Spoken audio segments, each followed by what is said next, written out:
បាទគឺអ្នកញ៉ាតលនឹងលោកជំទាវហៅខាន់លោកបានពឹងខ្ញុំបាទមកនេះដើម្បីស៊ើបសួរញាតិមិត្តព្រានលៀងភូមិផងរបងជាមួយលោកមេបាខាងបត្រីក៏បានទទួលដំណឹងថាអាដាមវងខាន់សរិទ្ធនិងលោកជំទាវហេងសិកាច់លោកមានបត្រីមួយរូបទៀតដែលមានរូបឆោមលូនពណ៌សម្បុរសម្បកសម្ដីសម្ដៅនោះគឺសំរុំឡតចោះគឺមាននាមថា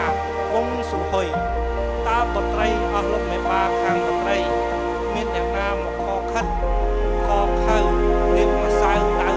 9ឬក៏ទទួលប្រាក់កំណាន់ប្រចាំចិត្តហើយនៅក៏សូមលោកអ៊ំដែលជាមេបាតំណាងលោកមេត្តាជួយបញ្ជាក់ទៀត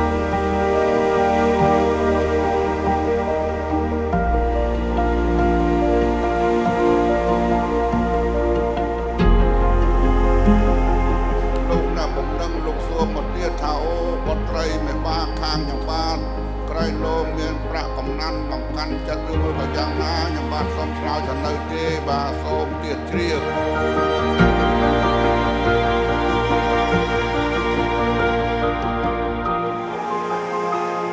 គ្រាន់តែបានទទួលដំណឹងដ៏ល្អនេះភ្លាមក៏យកដំណឹងដ៏ល្អនេះមកជម្រាបជូនលោកមេបាខាងខ្ញុំបាទលោកសប្បាយរីករាយណាស់ទៀតព្រោះថាលោកក៏មានបត្រាមួយរូបដែរទៀតដែលមាននាមថាលនលៀងហុងហើយក្នុងនោះដែរអ្នកញ៉ាលោកជំទាវដែលត្រូវជាលោកឪពុកអ្នកម្ដាយខាងបត្រាក៏បានពឹងខ្ញុំបាទភាសានេះដើម្បីសុំការអនុញ្ញាតចូលខ្លួនមកចែកចៅស្ដីដណ្ដឹងបត្រីអស់លោកមេបា